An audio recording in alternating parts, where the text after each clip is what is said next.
উপস্থিত সুধী ভদ্রমণ্ডলী, সমস্ত প্রশংসা, গণগান, আরাধনা, স্তুতি আল্লাহ পাক রব্বুল জাতের জন্য। তার সংক্ষিপ্ত প্রশংসায় আমরা সকলে বলি আলহামদুলিল্লাহ। অতঃপর তৃতীয় রাসূল আরবি মুরুদুল্লাহ আল্লাহ চাইতে মাদান আহমদ মুস্তাফা মুহাম্মদ মুস্তাফা সাল্লাল্লাহু আলাইহি ওয়াসাল্লামের উপরে অসংখ্য শান্তি ধারা বর্ষিত হোক। আল্লাহুম্মা আমিন। আল্লাহুম্মা সাল্লি আলাইহি ওয়া বারিক আলাইহি। সংক্ষিপ্ত করতে হবে,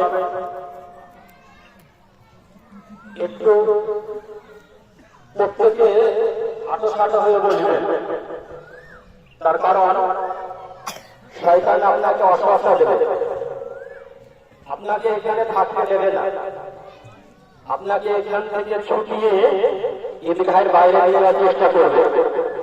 বড় চ্যালেঞ্জ নিয়ে বসুন, লম্বা করতে হবে না, ভারী কথা বলবো না, তবে আলোচনা একটু গুরুত্বপূর্ণ হবে আশা করছি ইনশাআল্লাহ। আজ ঈদের দিন, খুশির দিন, আনন্দের দিন। আমরা গ্রামবাসী সকলে একত্রে কাঁধে কাঁধ, পায়ে পা দিয়ে সমবেতভাবে ভেদাভেদ হলে, উঁচু নিচু হলে একই কাতারে সারিবদ্ধ হয়ে আল্লাহ পাক রব্বুল জাতের দরবারে দুরুদ নামাজ আদায় করলাম। এই একটা খুশি, অনাবিল শান্তির একটা সময়। আমরা বিগত একটি মাস রমজান ব্রত পালন করলাম। রমজান সম্পর্কে, সিয়াম সম্পর্কে আপনারা আপনাদের মসজিদে ইমাম সাহেবের কাছে বিস্তারিত আলোচনা করবার মাধ্যমে জুম্মার করতে জেনেছেন। আজকে আমি আলোচনা করব সিয়ামের মাধ্যমে দুনিয়াবি যে তিনটে পরিবর্তন আসে সেটা নিয়ে। কি তিনটে পরিবর্তন? আমরা জানি মাহে রমজান পালন করলে পরে মুত্তাকি হওয়া যায়, আর কি হয়? আত্মশুদ্ধি হয়, আর কি হয়? আত্মসংযমিতা অর্জিত হয়। তিনটে ফল আমরা পাই: আত্মসংযম, আত্মশুদ্ধি আর মুত্তাকি। আমি মুত্তাকি সম্পর্কে আলোচনা করেছি পূর্বে কোন একদিন এই ঈদগাহ ময়দানে। আজকে আলোচনা করব আর যে দুটো বিষয় সেটা নিয়ে। আমার সামনে আজমির চাচা আছেন, হাবিবুর রহমান সাহেব আছেন, মাওলানা উজাইর আহমেদ হোসাইন আছেন। এরা বুঝতে পেরেছেন আজকে আলোচনা বিষয় কি হতে পারে। আজকে আলোচনা বিষয় যেটা হবে, আমি 87 নম্বর সূরা 14 নম্বর আয়াত আপনাদের সামনে পরিবেশন করেছি। কদ আফলাহা মান যাক্কা। সফলতা অর্জন সেই করতে পারল যে আত্মশুদ্ধিতা অর্জন করতে পারল। আত্মশুদ্ধি যে অর্জন করল সেই সফলতা অর্জন করতে পারল। এখন আমাদের জানার দরকার আছে আত্মশুদ্ধি কি, কিভাবে আত্মশুদ্ধি হয়, আত্মশুদ্ধির মাধ্যম কি? আত্মশুদ্ধির মাধ্যম তিনটে মোটামুটি। আর আত্মা কোন রাস্তা দিয়ে আত্মা খালিমালিত হয়, কিভাবে আত্মা খালিমালিত হয়, তার মাধ্যম মোটামুটি তিনটে।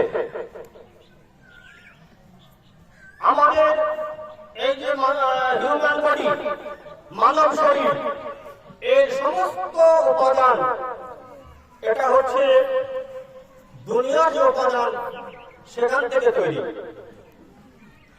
কেবলমাত্র আত্মা যেটা, সেটা কিন্তু দুনিয়ার উপাদানে তৈরি নয়। এই আত্মাটা কিন্তু এসেছে আসমান থেকে। আমাদের যে শরীর, এই শরীরের যে উপাদান, এটা তৈরি হয়েছে দুনিয়ার উপাদান থেকে, মাটি থেকে, পানি থেকে। কিন্তু আত্মা যেটা, সেটা কিন্তু এসছে আকাশ থেকে।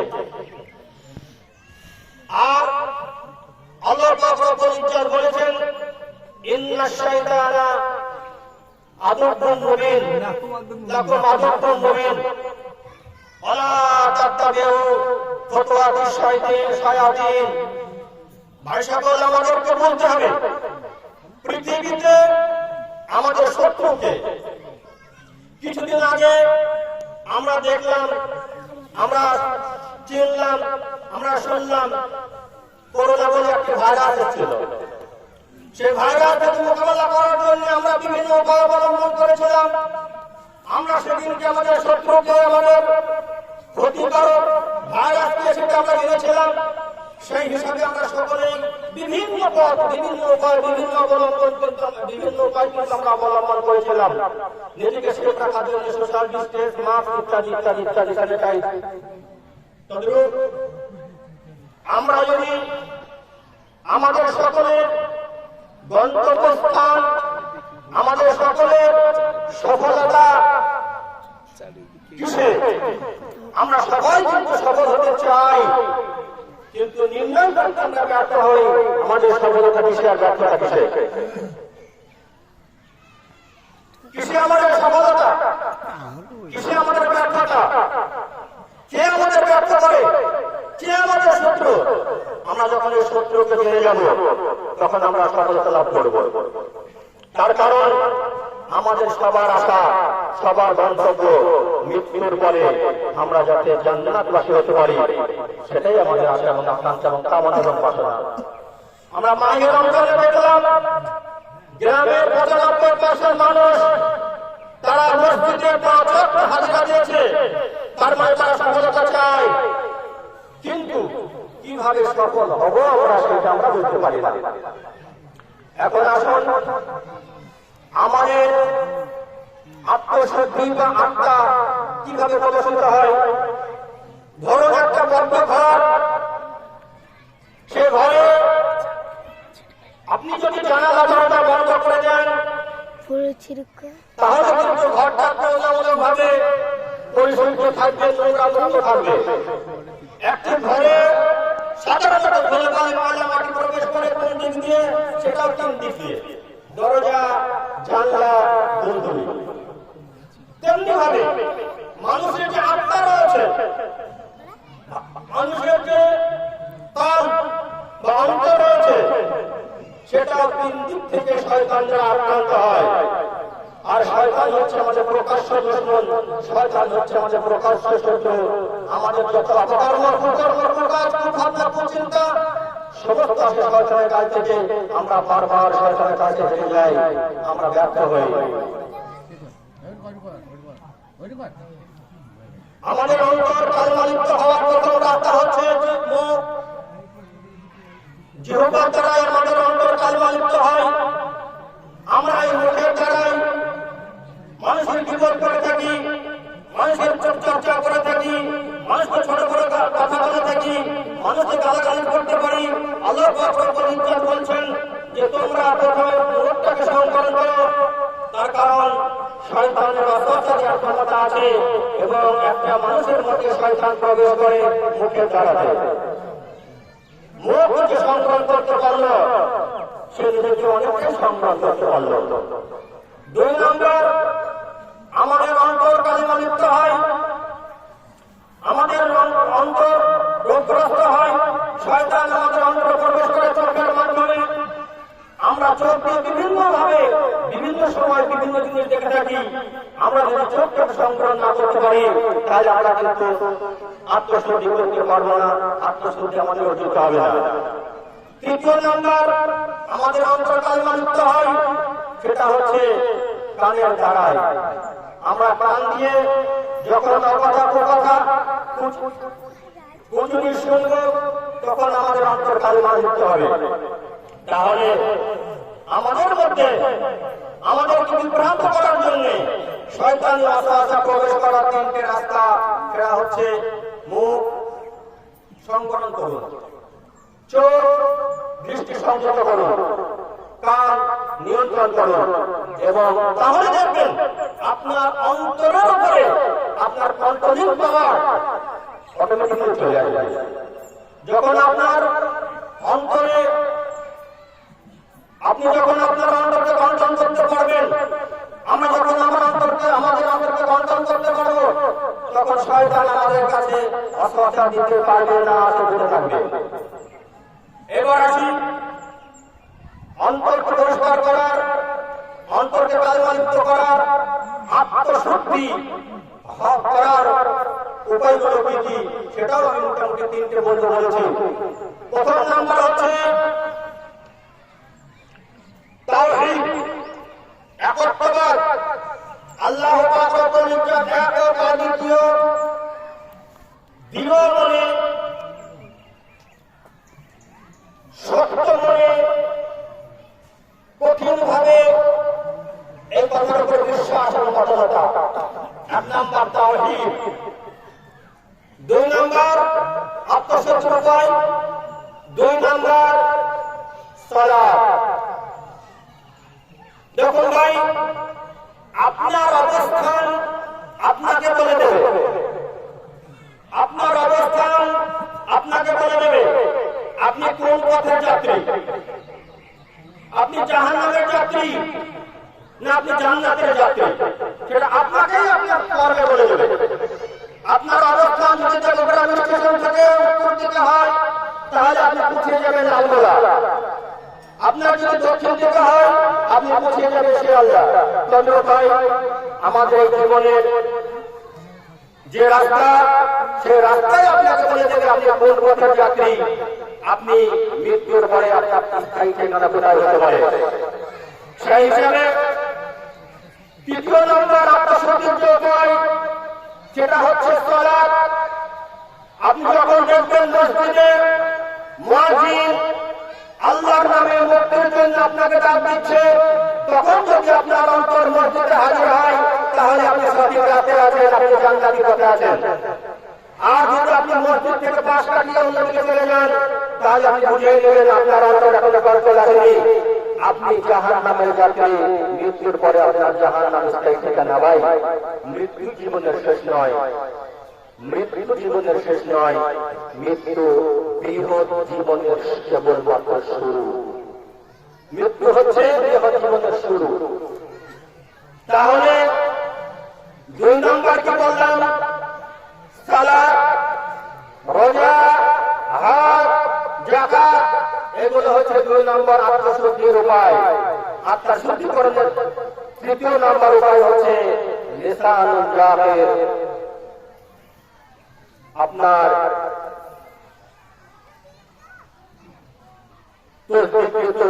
জিকির করা। ভাই, আল্লাহ পাক রব্বুল ইজ্জত এমন ভাবে সিস্টেম করে বলছেন আমাদের পূর্ণ ইসলামিক শরীয়তে, আপনি প্রত্যেকটা ক্ষণে, প্রত্যেকটা পদক্ষেপে, প্রত্যেকটা স্তরে আপনি শয়তানের সঙ্গে বিরোধ ঘোষণা করছেন। প্রত্যেকটা পদক্ষেপে আপনি শয়তানের সঙ্গে বিরোধ করছেন। আর একমাত্র শয়তানের সঙ্গে বিরোধ করতে পারলেই তবে আপনার মুক্তি আপনার কাছে। আপনি যখন ঘুম থেকে উঠছেন, প্রথমে আপনি বলছেন আলহামদুলিল্লাহ, আপনি সত্যের সঙ্গে ঘোষণা করলেন এবং আপনার জীবনকে জিকিরের মধ্যে আবদ্ধ করলেন। তারপরে জীবনের পদক্ষেপের পরে পদক্ষেপ আপনি বাথরুমে যাবেন। বাথরুমে যাওয়ার সময় আপনি বলছেন আল্লাহুম্মা ইন্নী আউযু বিকা মিনাল খুবুসি ওয়াল খাবাইস, শয়তানের বিরুদ্ধে আপনি জিহাদ ঘোষণা করলেন। তারপরে আপনি বেরিয়ে আসলেন, বেরিয়ে আসার পরে বলছেন বোখারা লাগা, এমনি ভাবে আপনি নাস্তা করবেন। প্রথমে আপনি বলছেন বিসমিল্লাহ। যখন কোন ব্যক্তি নাস্তা খাওয়া বা খাওয়া দাওয়ার সময়, পান করার সময় বিসমিল্লাহ বলে, তখন শয়তান বলে এর সঙ্গে খাওয়ার আমাদের কোনো অংশ নেওয়ার অধিকার নেই, বিসমিল্লাহ আল্লাহর নাম নিয়েছে। এমনি ভাবে আপনি যখন বাড়ির বাইরে বার হবেন, আপনি বলছেন বিসমিল্লাহি তাওয়াক্কালতু আলাল্লাহ, লা হাওলা ওয়ালা কুওয়াতা ইল্লা বিল্লাহ, আপনি সঙ্গে সঙ্গে জিহাদ ঘোষণা করলেন। তারপরে আপনি যখন যানবাহনে চলছেন, বলছেন সুবহানাল্লাযী সাল্লাল্লাহু হাযা ওয়া মা কুননা লাহু মুকরিনিন। এইভাবে আপনি যখন বাড়িতে প্রবেশ করছেন, আপনি সালাম দিচ্ছেন।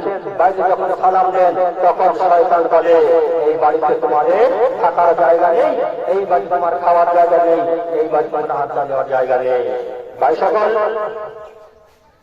রোজার মাধ্যমে আমাদের যেটা হওয়ার কথা ছিল সেটা হচ্ছে আত্মসংযমিতা, আত্মশুদ্ধি, অর্থাৎ আপনার মনের উপরে, আপনার নাফসের উপরে, আপনার হৃদয়ের উপরে আপনার কন্ট্রোল তৈরি হবে।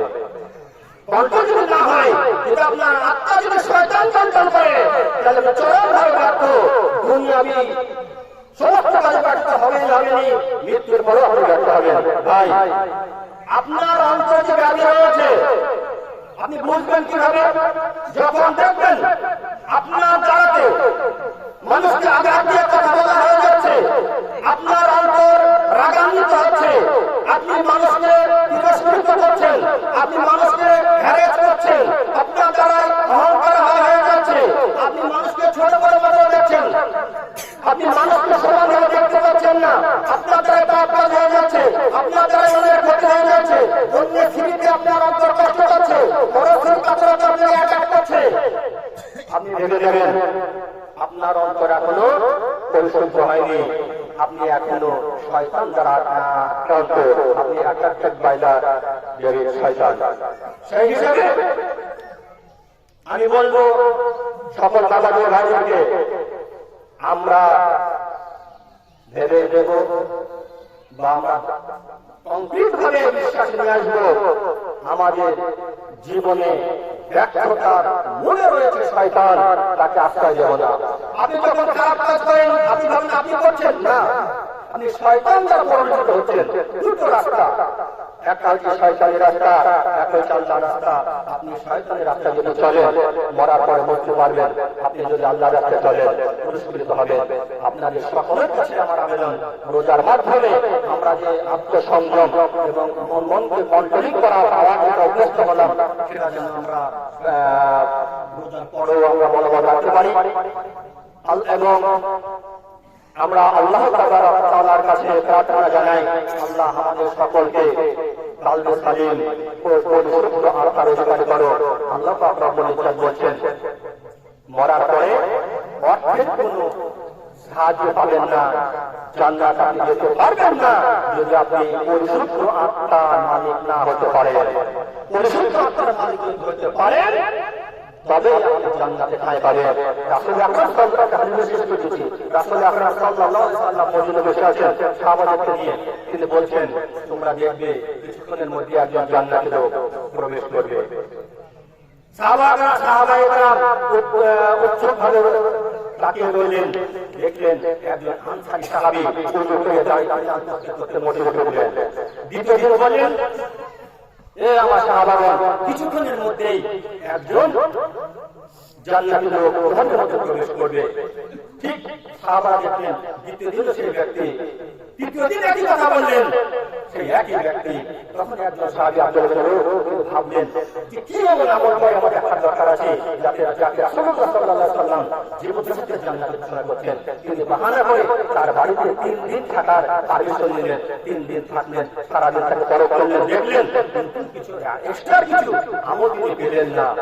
3 দিন পরে তিনি বলছেন যে আমি রাসূলের মুখে আপনার জন্য জান্নাতি ঘোষণা শুনে আপনার বাড়িতে বাহানা করে আপনার কাছে থাকলাম, আপনি সারাদিন কি এমন আমল করে দেখার জন্য।